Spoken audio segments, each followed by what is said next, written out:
Group 1 எக்ஸாமில் கேட்ட இந்த மேக்ஸ் நம்ம பாருங்கள்.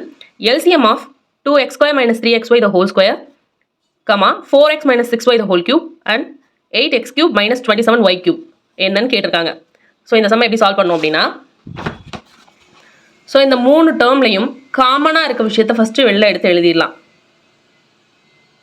இதில் எக்ஸ் ரெண்டுலேயும் காமனாக இருக்கா? ஸோ எக்ஸை வெளில எடுக்கலாம்.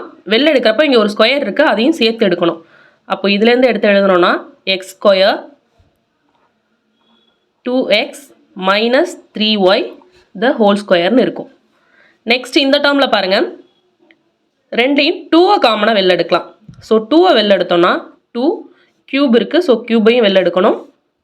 பேலன்ஸ் என்ன இருக்கும் அப்படின்னா 2x - 3y the whole cubeன்னு இருக்கும். நெக்ஸ்ட் இந்த டேர்ம் எப்படி மாற்றி எழுதலான்னா 8 27 இது ரெண்டுமே கியூப் ரூட் எடுக்கலாம். So 2x whole cube - 3y whole cubeன்னு எடுத்து எழுதலாம்.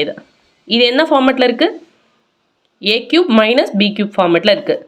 ஸோ a³ - b³ ஃபார்முலா என்னன்னா a - b into a² + ab + b². So இந்த ஃபார்மேட்டில் இதை விரித்து எழுதுவோம். 2x தான் a, 3y தான் b. ஸோ 2x - 3y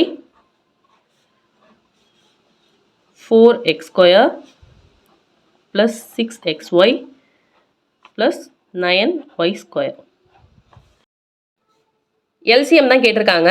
அப்போ இது மூணுலேயும் இருக்கிற டேர்ம்ஸ் எல்லாத்தையும் எடுத்து எழுதிடலாம். ஓகேவா? காமனாக இருக்க டேர்மில் ஹையர் பவர் இருக்கிறத எடுத்து எழுதிடலாம். ஃபஸ்ட்டு 2³ நம்பர் இருக்குல்லையே, அதை எடுத்து எழுதிடுவோம். அடுத்து x² இருக்குது, அதை எடுத்து எழுதிடலாம்.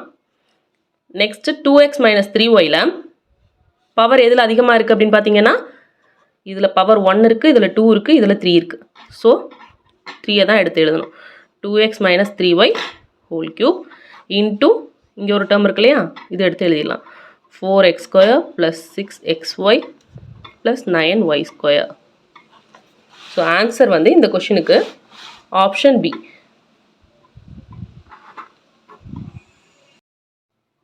கமெண்ட்டில் ஒருத்தவங்க சொல்லியிருந்தாங்க, இந்த மாதிரி டைரக்ட் சம் தான் போடுறீங்க, இந்த சம்லாம் போடுறதில்ல அப்படின்னு சொல்லியிருந்தாங்க. ஸோ இப்போ இந்த சம் போட்டிருக்கேன், இது இவ்வளோ லென்த்து வந்திருக்கு. யாரெல்லாம் வந்து இதை ஃபுல் லென்த்துக்கு இந்த சம்மை பார்த்தீங்க அப்படின்னு சொல்லி ஒரு ஹார்ட்டின் மட்டும் போட்டு விடுங்க. ஓகேவா?